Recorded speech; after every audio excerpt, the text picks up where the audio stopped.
ngi nuyu mbokk jullit yëpp mbokk jullit yi chrétiens yi ñëpp macha allah ci dëkkin bi ci rafetal bi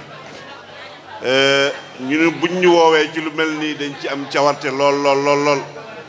ndaxte loolu dafay dugg ci ataawanu alal birri wa taqwa dimbalante leen ci mbaax ak ragal yàlla wér-gu-yaram nag mu nekk loo xam ne moom mooy capitalu doomu aadama nit ci boo wérul loo munti am du sotti kon wér-gu-yaram mooy capitalu doomu aadama commencé nañ fi keroog ci affaire vaccination Covid bi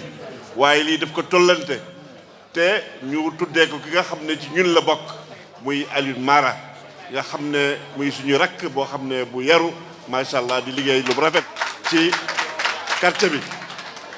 waaye ñu ngi dalal tam délégué de quartier yi nga xam ne ñoom ñoo uuf gox yi di dalal imam yi nga xam ne ñoom ñoo uuf gox yi Sacré-Cœur Liberté 4 Liberté 5 Liberté 3 ba Liberté 1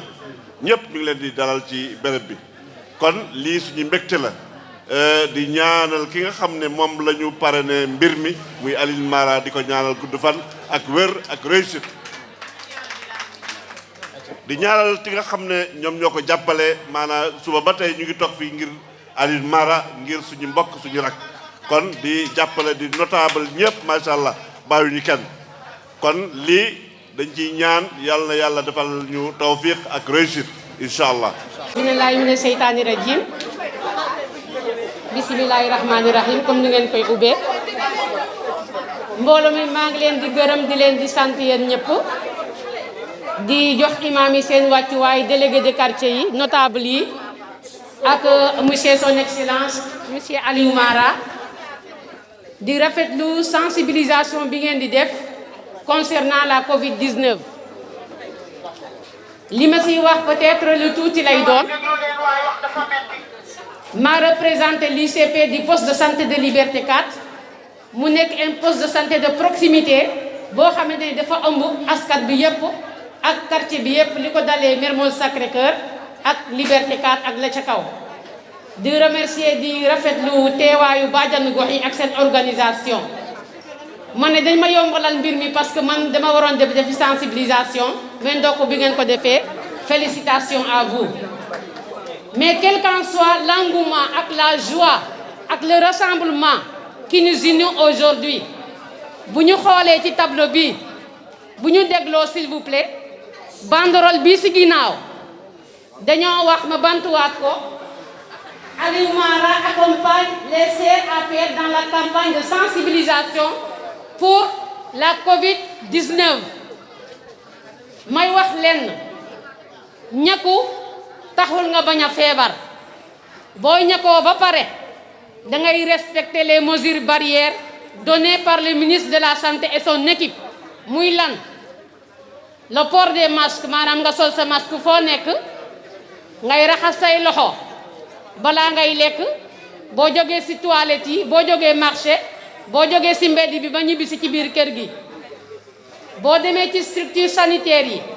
ci biir bu ngeen duggee am na benn raxasukaay bu ñu fa teg ak benn gel pour raxasu bu kenn xaar ñu ne ko demal raxasu ji ça doit être un acte de noblesse pour tout un chacun ma leen di ñaaxaat bu leen fàtte le port des masques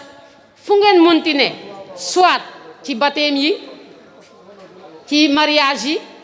ci safaan yi parce que mënta ñàkk moom moo ànd distanciation bi aussi da cee bokk ngeen bàyyi joxante loxo yi parce que loxo bi ngeen di gis mooy le moyen le plus rapide pour transmettre les microbes d'une personne à une autre donc nañ ko éviter saafante mënta ñàkk mais mun nga def nii sa loxo nuyu sa morom du gis boppam asalaamualeykum wa rahmatullah ñëpp mun nañoo wuyu si loolu ma leen di ñaaxaat rek yaay yi xale yi ak ñëpp ñi fi teew ñu jàppale ñu ñun bàjjanu gox yi parce que vraiment sensibilisation bi neexul concernant ñëkk yi nag am na ñu bari ñuy ñëw vraiment macha allah di ñëkk si ci poste de santé bi ak feneen mais ba léegi des na parce que le chef de l'État son excellence monsieur Macky Sall bi ñu tase ak moom méridien daf ñu waxoon ñun bàjjan yi da ngeen war a sensibiliser de telle sorte que toute la population sénégalaise soient vaccinés contre la Covid-19 ñu joxe suñu kàddu te macha allah ñu ngi béy suñu waa ñun bàjjan yi région de Dakar yëpp ak fu nekk ma leen di ñaan population yi ngeen bañ a fàtte loolu. bu ñu xoolee ci bâche bi am na ñoo xamante ne soluñu seen masque donc da ngeen ko war a sol vaccination bi ñu ko moom mooy ñi nga xamante ne dañu am ay feebar maanaam nga amee tension nga amee par exemple diabète nga amee par exemple hépatite B ak yeneen i feebar yoo xamante ne day andi gàllankoor ñoo waroon a njëkk a ñàkku bu ñu paree ñu jox yeneen vague xale yi nga xamante ne ñàkkooguñu donc ku ñàkkoogul maa ngi lay ñaan nga ñëw ñàkku le plus rapidement possible pour aar sa bopp aarale sa njaboot aarale ñi nga xamante ne moom nga dëkkal ñàkk yi pour loolu la. ma leen di jaajëfal di leen di jox nuyoo monsieur Aliou Mara le chef de poste de Liberté 4 dafa am gàllankoor moo tax ñëwul da am benn malade bi ñu ko woowee sànq moo tax mu dem foofu mais elle aimerait vraiment être là moo tax ma représenté ko tey di remercier waa presse bi fi nekk yépp di leen di jaajëfal di leen di wax bonne continuation en respectant les mesures barrières qui sont là le port des masques le lavage des mains et la distanciation ñett yi laa leen jox comme mission ngeen yóbbaale ko bi ngeen di dem maa ngi leen di jaajëfal wasalaam. salaamaaleykum mbooloo bi maa ngi leen di nuyu yéen ñëpp di nuyu suñu yaay yi fi teew tey di nuyu waa Sicap bi yëpp maa ngi nuyu imam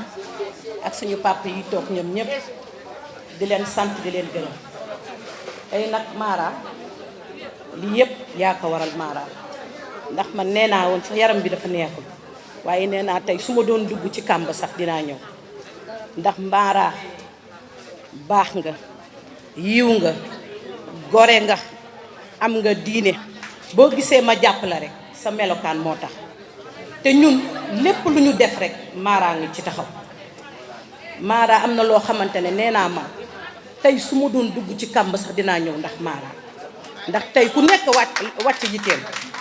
ndax taw bi nee naa bu doon taw xeer sax dinañu ñëw ndax yow yaa ñu ko jaral Mara yal na la fi yàlla bàyyi yal na la yàlla dolli sutura yàlla nga yeggaleeg sa sago Mara waaw ndax man nee naa maa ngi tuut tànk yi nekk mag ñi sax ndax mag ñi nee naa dañ lay wor waaye xale yi duñu wor kenn lañ dul wor man maa ngi tuuti tànk yi ba géej gi fer te saa yu ma ci nekkee rek mu fekk si ma ndax fii la ñu defar école Liberté 1 woote nañ ba sonn dugg nañ ci kër yi ba sonn waaye Mara bàyyiwuñu tey bàyyiwuñu ëllëg li mu am ceeb diwlin xaalis bu bari la indi ginnaaw yàlla tey Sicap tey Mara mii moo fa taxaw yàlla na la yàlla fay te bu leen ko fàtte mukk nag Liberté 4 buñ ko xoolee man waxuma sax ñu may tudd ndax li may def nee naa man dama ko def ngir yàlla rek man xale yee ma tax a jóg xale yii ñoo ma tax a jóg ñi nga xamante ne duñ la bàyyi duñ la wat ci ginnaaw ndax les enfants là c'est l'avenir de demain waaw Liberté 4 maa ngi leen di woo ci xale yi jàppale leen xale yi ngir yàlla ndax xale yi ëllëg ñoom la xale yi ëllëg ñoom la ñooy président ñooy ministre ñooy fajkat bi ñooy lépp lañ leen jàpp ci xale yi comme Mara ni mu ko defee Mara bàyyiwuñu tey Mara ngi ci lépp mi ngi ci màggal yi mi ngi ci gàmmu yi mi ngi ci lépp waaw bàyyiwuñu mi ngi ci lépp Mara ngi ci soble yi Mara ngi ci pomme de terre yi Mara ngi ci ceeb yi waaw am na loo xamante tey bu ko defee lu woon ñëpp dañoo war a ñëw taxaw ndax fii la dëkk Mara nañ ngeen ànd ak Mara àndaleen ak Mara ndax Mara li muy def yëpp da ko teg ci yoon waaw man daal maa ngi lay ñaanal tey nee naa moom jooy amu fi waaw ndax foo wax rek rango ñu génn mais tey rango ñu du génn Mara ngi ni ñu ngi sa ginnaaw tey ñu ngi sa ginnaaw ëllëg xam nga man duma politique waaye kii li muy def dafa jara topp Mara daf ñoo yërëm waaw daf ñoo yërëm nañ leen ko jàppale te taxawu ko waaw bàyyiwul jumaa ji bàyyiwul fenn konte ñun Mara la ñu am bala ñuy jéggaani feneen nañ leen jàpp Mara ah nit ki bala ngay dem fenn jàppal li nekk si sa koñ man daal nee naa ñu ngi sa yow tey ñu ngi si yow ëbbala la ñu ngi lay ñaanal nag yal na la yàlla defal jàmm yàlla bàyyi la ak sa waay président waaw ca kaw ca kanam man daal ñu ngi lay ñaanal association bi yëpp nag waaw boo gisee tey ñu bari ñëwuñu taw bee tax loolu rek a tax mais beneen yoon mu gën a neex incha allah Mara jërëjëf waay jërëjëf. asalaamaaleykum mbooloo mi maa ngi nuyu ñëpp di jël nuyoo yi di ko teg ci suñu kilifa yi fi toog suñu ginnaaw di imam yi toog xam naa bu ma nuyoo imaamu Liberté 4 nuyu naa ñëpp ñi toog ci si ginnaaw di leen sargal ci bés bii ngeen toog ngeen xam ne yéen a ko moom di rafetlu seen teewaay fii di rafetlu itam li nga xam ne moom ngeen di def ci biir commune bi mooy liy doxal commune bi li nga xam ne mooy yokk askan bi ci loolu ngeen di jóg di dox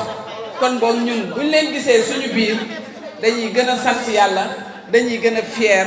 mais dañuy gën a itam am fit kon boog jaajëf ngeen maa ngi leen di nuyu yu gën a sell ma pare ci suñu kilifa diine yi foog naa ne damay nuyu nag jigéen ñi nga xam ne ñoo fi toog ndax jigéen ñi saa yu ñu toogee xel day dal mais jeunesse bi tamit mi ngi fi kon boog DG foog naa ne ñi ngi fi dajale rek nga fi war a nga fi dajale ñi ngi fi dajale rek nga fi dajale ci lu mat lii nga xam ne moom nga sumb tey di def lii nga def nag foog naa ne kuy xool ba xool di nga xam ne danga yokk ci li président Macky Sall mi nga xam ne moo la wóolu bëggal Sénégal ndax foog naa ne Sénégal dafa bokk ci dëkk yi nga xam ne dañ leen ràññee ci xeex bi ñuy wax Covid ràññee leen ci seen taxawaay mais ràññee aussi ci seen population niñ ko jëlee ak niñ ci taxawee ICP bi xaw ma ki ko représenté wax na ko léegi nee na ñàkk yi dafa am yeneen yu mu àndal kon boog tey boo toogee DG ba def bâche bu toll nii rëpp toog nu mu tudd woo ñi nga xam ne ñoo fi war a wax ngay wax ci vaccination bi ñu gën cee jóg foog naa ne kon DG yow tey SICAP moo la war a remercier SICAP moo la yore njukkal ndax Covid bi métti na Covid bi daan na ndax ku gis nombre de morts yi ñu doon am temps yële ñëpp tiitoon ku bëgg a gis sa mbokk sax doo ko ñemee seeti surtout mag ñi bu fi lii amee nga def bâche bu toll nii di woon nit ñi di leen ñaax pour loolu ànd ko ak waa SER ma leen di nuyu bu baax di rafet bi ñoom it liggéey bi nga xam ne moom nañu def région de Dakar yépp foog naa ne bu ñu ko ñëwee fii ba ne dañuy yegg si SICAP pour clôturer ko war nañ leen ñoom it sant di leen gërëm président Macky li ma wax sànq rek dans le domaine de la santé daf ci liggéey mais particulièrement ci li nga xam ne moom la ñuy wax xeex Covid kon boobu bu vaccin yi ñëwee mu nekk pays yi nga xam ne ñoo njëkk taxaw Afrique jël seen budget bopp tiire ci ay milliards dem jëndee ko vaccin teg ko fii kon boobu askan bi muy population bi dañu war a xam ne loolu moo fi nekk ci faj Covid amul leneen te sax laay wax fagaru amul leneen ku leen wax dara leneen itam lu dul loolu ci vaccination bi waxul leneen lu dul yóbbu leen fu nga xam ne gënul ci yéen nañu jóg vacciné ji nañu ñëw vacciné wu war naa ne wax nañ ko nee nañ taux yi nga xam ne moom la ñu am pour le Sénégal waroon nañ ko weesu bu yàgg ndax président Macky teg na fi vaccination yi teg na fi vaccin yi ministère de la santé yóbbu na ko ba les coins les plus reculés du Sénégal kon boog ñun ñoo ci des DG am na ñu ma jiitu nee nañu SICAP yaa fi nekk SICAP yaa ngi liggéey kon boog dañ la ci gën a far dañ wax ne loo fi liggéey tey yàgg nga koo def loo fi def tey da ngay yokk kon boog dañ lay ñaanal yàlla gën laa dëgëral di la ñaanal yàlla gën laa kattanal ndax SICAP comme ni ñu ko waxee am na noo fi taxawee te ñun de rusuñu ci sa taxawaay ñun rusuñu sa taxawaay ñun au contraire dañ ko rafetlu loolu moo tax tey ñu ñëw taxaw ci sa wet ëllëg dinañ taxaw sa wet te aussi nga xam ne SICAP nit ñu baax rek a fi nekk SICAP nit ñu gore rek a fi nekk gënuma leen xam man ak yow ñoo ko xamandoo kon boog na sa xel dal SICAP ba toog nii rek SICAP rek nga woo kon boog sant naa ñëpp gërëm naa ñëpp di ñaan yàlla lépp luñ fi def ak luñ fi wax yàlla na ko yàlla def dégg nga wasalaam. asalaamaaleykum waa SICAP asalaamaaleykum ma famille maa ngi leen di nuyu di leen ziar bu baax a baax damay commencer sama nuyoo ci suñu papa imam yi ak chef de quartier yi toog di leen ziar bu baax di leen jox seen yéeguwaay gën fa kowe di dalal waa SER ñi nga xam ne ñooy suñu gan yi ñëw fii ñu ngi leen di monsieur Toumbu yow ak délégation bi nga àndal yëpp ñu ngi leen di dalal ak jàmm may nuyu sama responsable yi fi ne à savoir le DG Aline Mara ak sama yaay le docteur Ndeye Fatou Ndiaye Deme ñi nga xam ne ñun waa jeunesse bi je vais parler au nom de la jeunesse des SICAP parce que je suis la présidente merewuñ leen benn yoon fàttewuñ ñu benn yoon bàyyiwuñ ñu ginnaaw ñu ngi ñuy sagal lu ñuy def jiital ñu si ñu ngi leen di gërëm di leen sant je commencerai par lancer un appel à la jeunesse sicapoise ci li nga xam ne moo ñu fi teg tey la pandémie Covid-19 yaakaar naa ne pandémie bi mu commencé ba tey jeunesse bi musul baisser les bras dañ si mës a taxaw di si xeex di ci def suñu ak def nañ distribution de masque def nañ distribution de gel lu nekk def nañ ko waaye nag lii moom c'est une fierté pour la SICAP tournée bi nga xam ne moom la seet di def seen international seen national ñu ñëw di koy tëjee SICAP ça c'est une fierté pour la SICAP et pour la jeunesse sicapoise je ne serai pas long sama wax daal gërëm la ak sant di gërëm ñëpp ñi nga xam ne jàpp nañ pour la réussite bi nga xam ne activité bi réussir na ko je vous remercie. Merci. Auzu billahi mina sheytaani rajim bismillahi rahmani rahim allahumma salli ala seydina muhammad wa ala alihi muhammadin wa sallim gannaaw ba ma sante yàlla julli si yonent bu tedd bi sallallahu alayhi wa sallam maa ngi gërëm sama ñaari waajur di ñaanal sama waajur bu góor bi nekk balsaax yàlla xare ko sa àjjana firdawsi moom at képp ku mu fa fekk at ku am way daw la rek yal na leen yàlla xare sa àjjana firdawsi di ñëw di nuyu ñi nga xamante ni tey jii ñooy sunu kilifa yi fi toog muy ñu ngi koy dooree ci sunu imam Diallo mi nga xam ni moom moo nekk fii ci biir Liberté 4 nekkat ñun depuis des années yi bare xaaxaan yi bare mu jóg ni que président man mën naa ñëw jiite SICAP ndax booba SICAP tendance bi metti na mu ñëw ni moo koy jiite ñëpp fal ko ba tey jii suñu jonn yàlla tey ni fi ñuy wax yëpp moo fa nekk mi ngi ci social ndax moom la PSE lay dox ci biirum développement kon ñu ngi koy gërëm di ko sant bu ñëwee tey jii ci bis bu mel nii àndal nag kan ki nga xamante ni moom mooy jigéenam la lionne de la SICAP Adja Ndeye Fatou Ndiaye Deme docteur Ndeye Fatou la directrice ñu ñëw di liggéey ci liggéey président ci li nga xamante ni tey lii ñuy def moom docteur la xam na li ñuy def njëriñam ñu ngi leen di gërëm ndax social yi ñuy def ci SICAP bi tey bis bi du bisu wax bi waaye foog ñu njàmbaasaale ko ci rek ndax ku lay defal lu baax war nga ko di wax ndax ñoom la ñu gisoon démb ñoom la ñu gis tey ñoom la ñu gis ba mu méttee ñoom la ñu gis ba mu neexee kon foog ñu tudd leen waaw di nuyu ñi nga xamante ni nag ñooy les représentants yi nga xamante ni tey ñoo waral nag bisu santé bii ñuy ay kilifa yu mag ci biir réew mi muy ñan muy waa SER APR muy les comités des SER APR mi ngi nii toog di doog a ñëw ndax taw bi moo leen téye ñu ngi leen ci jéggal ndax xam nañ ni tey bis bi moo mel noonu di nuyu président ADED ñi nga àndal yépp di nuyu nag suñu ki nga xamante ni man SER laa bokk yàgg ci ñoom looloo waral tey jii suñu présidente des femmes de SER bu toog nii di suñu sœur Mariam Ndiaye maa ngi koy jox nuyoo yu gën a kawe mu tegal ma ko ci jigéen ña nekk sa waa SER yépp mu séddaleel ma ko di nuyu madame la coordinatrice l'infatigable Ndak Mbodj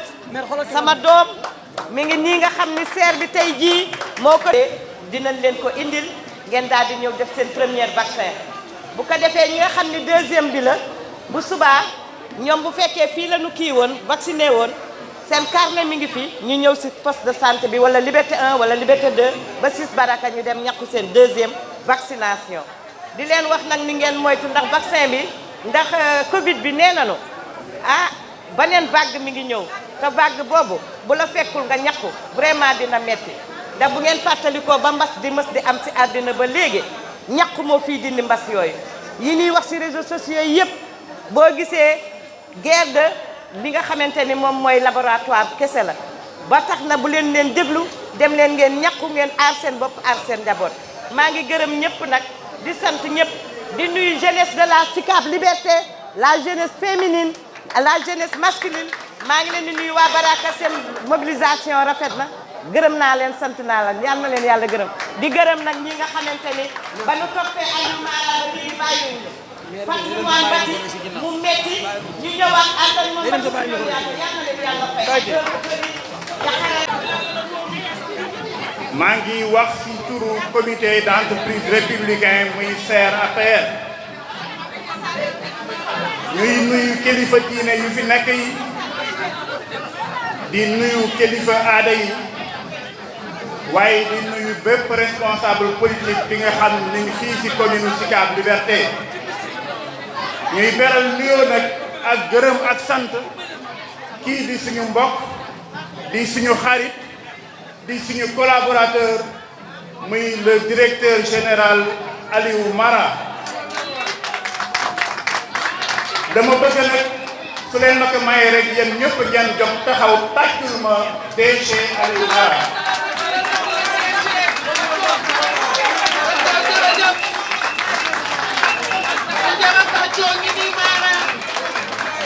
jërë ngeen jëf dinaa ñëwaat léegi ci DG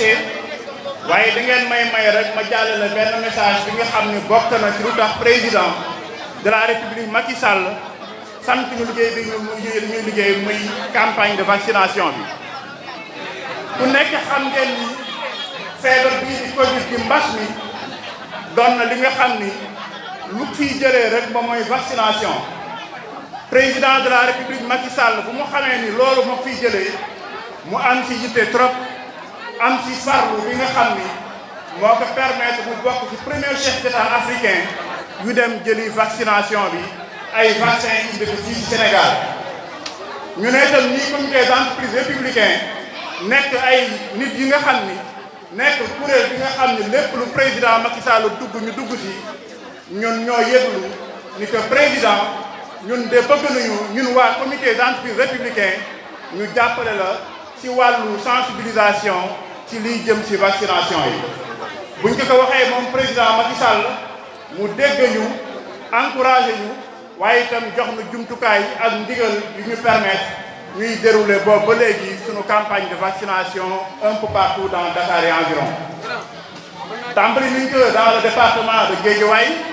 gis ngeen réussite bu mu am def nañ ko dans le département de Pikine tey nag ñu ñëw fii ci suñu cérémonie de clôture de la première phase de la campagne de vaccination contre la Covid jagleel que suñu DG bu ñaawul bi di le DG Aliou Mara kon ngeen yëg ni ku nekk ci yéen war na comprendre ni DG Aliou Mara ku jar a jàppale la ku jar a bàyyi xel la ndax il a compris que ni président Macky Sall su soxloo leen am kuréel bu ciy liggéey moom mu ñëw accompagner kuréel boobu jàppale ñu sur le plan financier jàppale ñu sur le plan logistique kon loolu tam président bi ñu ko yëg te dina egg ci président dina xam ne DG Aliou Mara ku koy jàppale la ku koy liggéeyal la te tànqamul benn yoon li nga xam ne moom la sant askan bi DG Aliou Mara nag wax nañ ko léegi suñu collaborateur la suñu soppe la waaye tey yaakaar naa ni yàlla atte na lu yàlla atte moom mooy ngay xew bis bi ci xew bi taw bu bare am ci biir Dakar bi kooku c'est un signe révélateur yàlla na lépp mel noonu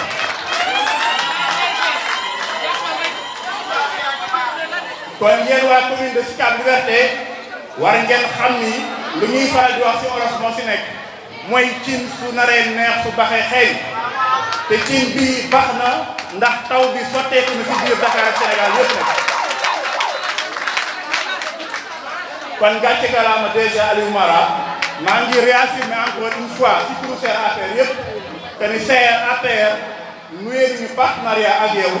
am nañu suñu chaîne de télévision CR Info TV am nañu suñu CR communication te yooyu yëpp incha allah jumtuwaay yi xarala yi ñu laaj ci réseaux sociaux yi ci digital bi daañu la si gunge ba ëllëg ñu naan monsieur le maire de DG Aliou Mara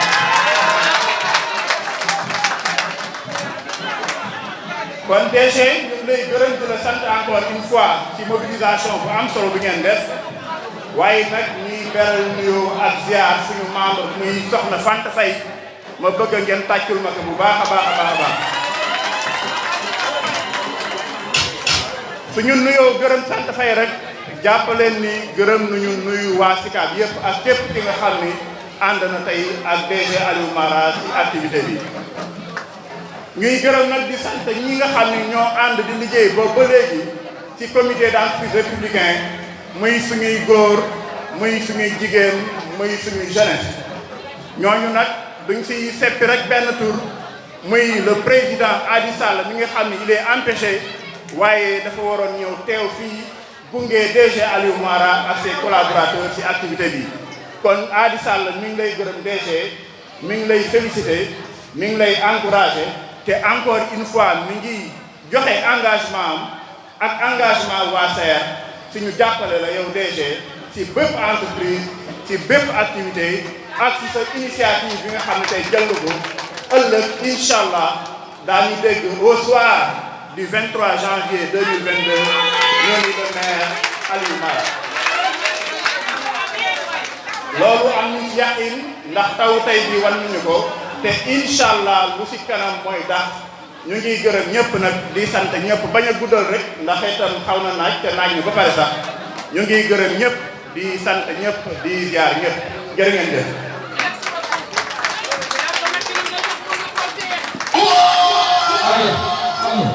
allo ma ñëw ma ni non c'est pas lui xaar leen rek naa leen def signe. dem sama sœur di ko teg ci wàccuwaayam di nuyu monsieur Aliou Mara DG di ko teg ci wàccuwaayam di rafetlu ñëw bi ma ñëw fii taxaw fi parce que dama fee war a ñëw taxaw en tant que bàjjen gox en tant que koo xam ni acteur communautaire la ñu woote tey wàllu sensibilisation kon fii war naa fee taxaw sensibiliser sama population commune Sicap Liberté 1 ba 6 extension y compris Baraka kon tey dañuy rafetlu monsieur Mara lii ñu la cëralee di la ci félicité di wax félicitation di remercier aussi waa SAER ñi nga xam ne ñoo jël cër bi tey jox la ko ñun dañ ciy kontaan di ko rafetlu di ñëw nag en tant que bàjjenu gox di wax li nga xam ne moo nekk ci biir Sicap dëgg la nit ñi ñu ngi vacciné biir Sicap parce que ñun toujours ñu ngi ci terrain bi ñu ngi accompagner ñu ngi def ay stratégie avancée yoo xam ne dañuy dem sax di fekk nit ñi mais li ci nekk mooy jeunesse bi moo vacciné wu donc tey damay sensibiliser sama jeunesse sicapoise di leen wax ni jóg leen ngeen dem vacciné bi relever leen défi bi nga xam ne moom la le président Macky Sall teg pour ñëpp vacciner pour mën a aar suñu ay mag ñi nga xam ne dañu nekk ci biir kër yi kon jeunesse bi nga xam ne yéen a nekk ci biir Sicap ngalawaay dama leen koy ñaan di leen ko ñaanaat dem leen ngeen vacciner ji vaccination bii ñuy def seen njariñ la parce que tey jii nañ leen xool jeunesse bi ku ci bëgg a dem extérieur te vacciné wuloo doo dem parce que léegi dañuy laajte carte vaccination te carte vaccination boobu ñu ngi ciy xool ndax vacciné ngeen Covid 19 wala vacciné wu leen ci kon nag damay ñaan sama population Sicap la jeunesse jóg leen ngeen dem vacciné mën a aar seen yaay yi ci biir kër gi mën a aar seen papa yi ci biir kër gi ndax ñooñu demuñu dikkuñu yéen jeunesse bi yéenay dem yéenay ñëw te yéenay gàddu feebar bi indi ko ci biir kër yi donc dañ leen di ñaax di leen ñaan ngeen dem vacciné ji vacciné leen pour aar seen bopp aar seen njaboot loolu laa amoon rek ci lu gàtt di gërëm nag sama ñi ma àndal sama bàjjenu gox yi nga xam ne ñooy sama ay doyen muy maire Yuma Fall ak Adja Matlen Gueye ñi nga xam ni ñoom laa àndal sama délégation ñu ñëw wuy si monsieur Mara ak madame Dem di nuyu nag sama doom Adja Am Diallo kooku moom sama partenaire la sama xarit la donc di jaanaat rek ngalawaay jeunesse Sicap génn leen ngeen vacciné ndax seen yaay yi rek ñoo nekk ci registre bi bu fa gisuñu fa benn xale kon nag xale yi dem leen ngeen vacciné di nuyuwaat ñëpp di santaan ñëpp asalaamaaleykum wa rahmatullah di teg nuyoo bi si imaamu Sicap Liberté yi nga xam ne tey ñëw nañu fi teewe bés bi si suba ba léegi ñu ngi fi toogaay bi yàgg na vraiment ñu ngi ciy jégalu damaa leen di sant bu baax a baax a baax di nuyu délégué de quartier yi ak président de conseil de quartier yi nga xam te ne ñëw nañ fi depuis ci suba ba léegi ci toogaay bi yàgg na maa leen di sant di leen gërëm di nuyu képp kuy responsable képp kuy notable dëkk ci quartier bi di nuyu le président des comités d'entreprise républicains le docteur Babacar Toumbou ak toute la délégation bi mu àndal di nuyu journalistes yi xam ne ci suba ba léegi ñu ngi fii vraiment di couvrir événement bi maa leen di remercier bu baax a baax a baax di nuyu population Sicap Liberté 1 ba Sicap Liberté 6 extension gis naa seen taxawaay maa leen di remercier bu baax a baax a baax merci beaucoup di beral loxo waa Sicap Liberté 4 bi nga xam ne nag foofu laa dëkk di leen nuyu bu baax a baax a baax di nuyu sama tandem sama doomu ndey le docteur Ndeye Fatou Ndiaye dem nga xam ne moo ànd ak di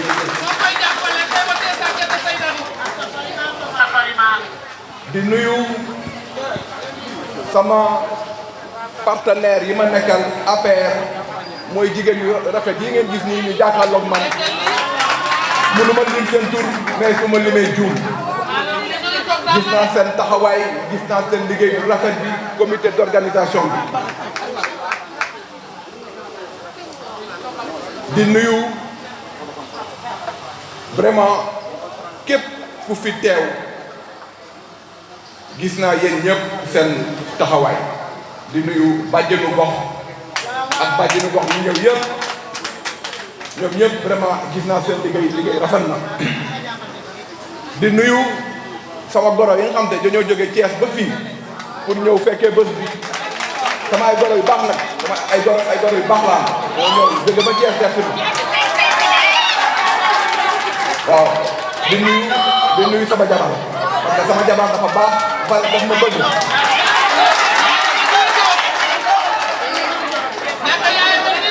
di nuyu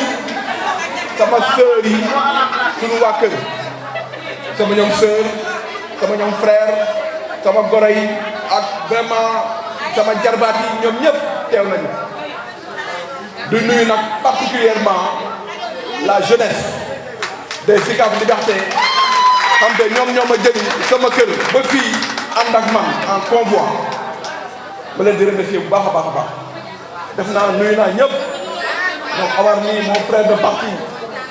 nuyu naa waa Sicap yëpp yéen ñëpp maa ngi leen di nuyu vraiment ñi fi nekk ñëpp maa ngi leen di nuyu kontaan naa si jotaay bi kontaan naa si trop tey nag li ñu dajale fii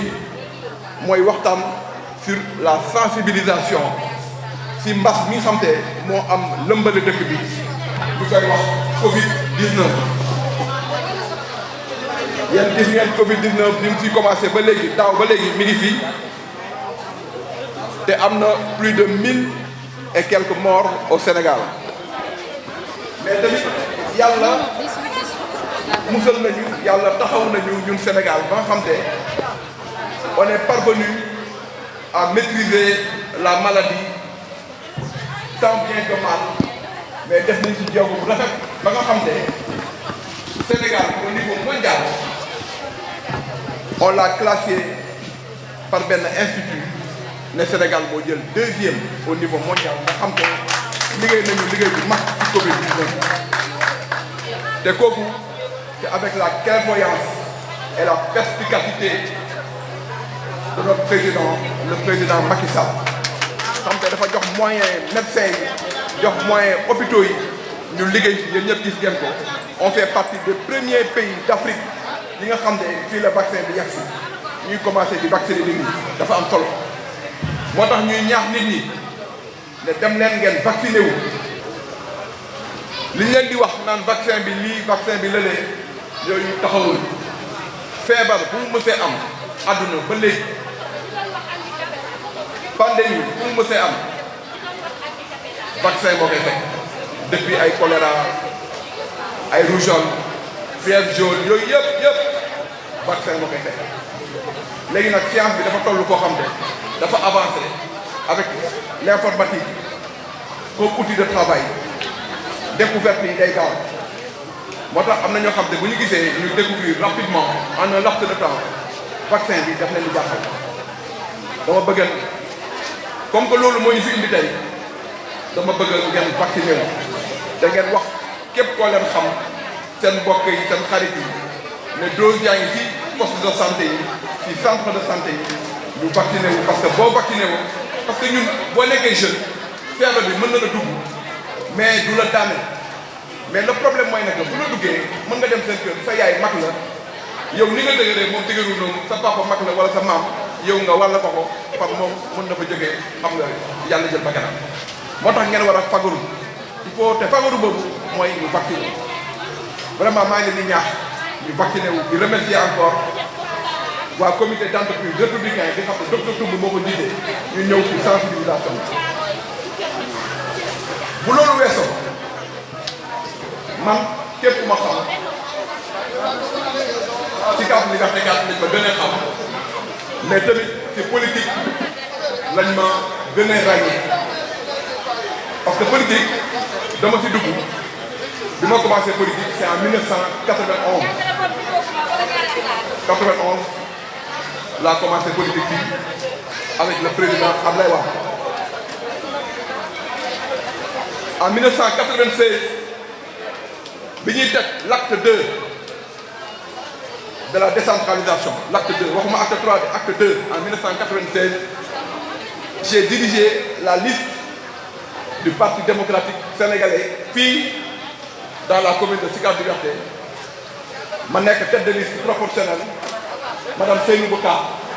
Diallo nekk tête de liste majoritaire boobu ñu ñëw en deuxième position parce que temps boobu parti yi nit ñi xamoon mooy PDS ak parti socialiste gagné ku ñuy wax Amadou Lamine Diallo nekk le maire man ak moom keroog googu comme que élection municipale élection à suffrage indirect la bi ñuy def élection maire bi stade Marius Ndiaye la woon en 1996 man ak Lamine Diallo man maa doon le candidat des partis d'opposition fekk temps yooyu 40 conseillers moo amoon ci municipalité bi 40 conseillers opposition bi am 6 conseillers li ci des 34 yi mu nekk le parti socialiste man ak Amadou Lamine Diallo ñoo présenté wu je me suis présenté à titre symbolique ma nekk le candidat de l'opposition dans opposition ay AJ ak LDMBT ñoo fi nekkoon comme parti ak PIT ma nekk le candidat de l'opposition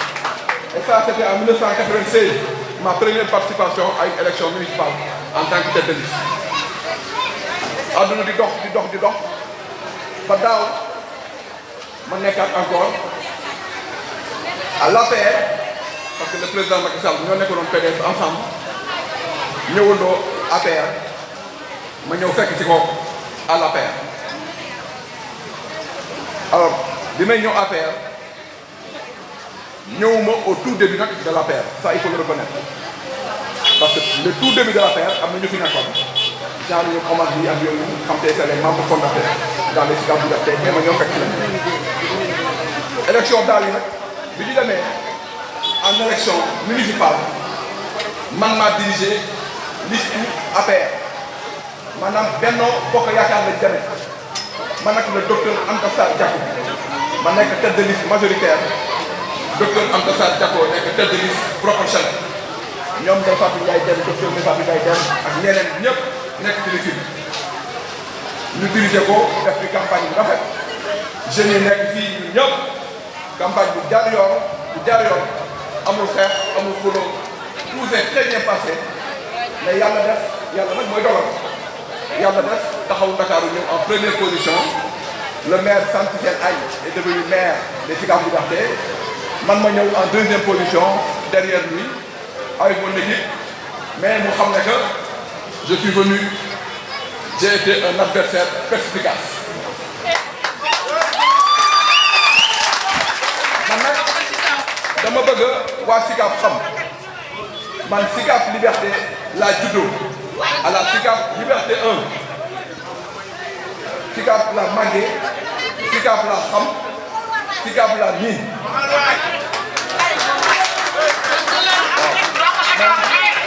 bi may dëkk Sicap donc xale buy tàmbu yi ngeen di gis nii yooyu yëpp jaar naa si koñ yi ko ruq yi nekk bu kat bi ci biir koñ donc xam naa Sicap baax baax te élection bi may jëm muy municipalité yi jëm en tant que benn bokk yaakaar dama si ànd ak équipe boo xam ne dañoo am vision am programme xam nañu mbëbëtu Sicap parce que c'est pas la première fois ñuy dugg Sicap yàgg nañu dugg def ay porte à porte si kër yi élection présidentielle élection législative référendum yooyu yëpp jaar nañu donc xam nañu mbëbëtu Sicap yooyu nag du loo xam ne dama koy développé fii parce que loolu taxul ñu jóg mais dama bëgg nit ñi xam rek ne ñun dañuy dem élection dans le cadre de Benno Bokk Yaakaar bu doon sama sago dañuy jël profil ki nga xam ne doomu Sicap la Sicap xam nañ ko xam na Sicap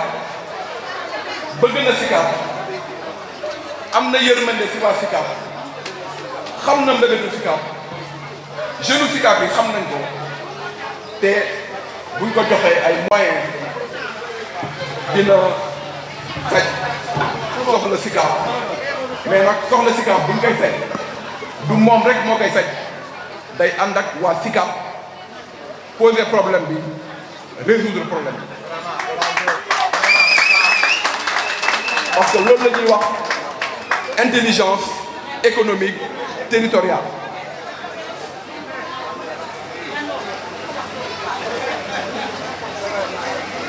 donc dama bëgg waa Sicap xam jarul ñuy dispersé wu ku nekk di déclarer candidature fii di déclarer candidature fële nañu toog waxtaan jubóo trouver un consensus jiital bi nga xam ne buñ ko jiitalee ci la ñu gën a am chance gagner la commune ki nga xam ne nit ñi dugal nañ ko seen xol bëgg nañ ko xam nañ ko. Yow tu es un technocrate. Yow tu es un technocrate. Nous avons besoin d'un maire intellectuel dans les Sicap. Un jeune homme quelqu'un qui connaît les Sicap. C'est toi Aliou Ba.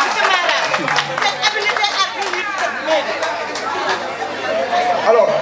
li ma leen di wax mooy comme ni ma leen ko waxee rek am na ñu fi déclaré candidature man comme ni ma koy waxee du ma déclaré candidature parce que président Macky Sall dafa ne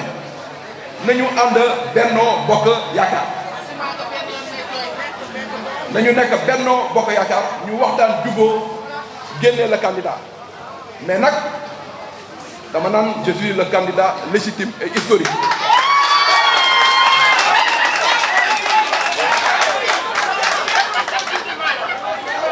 yàlla may na ma xam-xam ak kattan macha allah maa ngi sant yàlla bu baax a baax parce que je suis ingénieur polytechnicien fii laa jànge à l'école polytechnique de Thiès dewuma fenn jàngewuma France jàngewuma benn dëkk Dakar laa jógee dem Thiès jàngi génn fa comme ingénieur de conception polytechnicien en électromécanique et aujourd'hui je suis à l'APIX comme administrateur des zones économiques spéciales. Je connais la promotion des investissements xam naa naka la ñuy liggéey xaalis parce que j'ai fait la banque islamique j'ai été 15 ans à la banque islamique comme directeur informatique di liggéey APIX donc xam naa nu ñu war a jaar li may wax jeunes yi tout le temps dama leen ne man sama slogan de toujours mooy da ngay jàng napp dama lay jàngal nu ñuy nappee mais du ma napp dina may man je suis pas pour la politique boo xam ne damay jël sama xaalis di la may di may ngay génn non mais nag du fi ñàkk parce que on est dans un pays de dialogue un pays social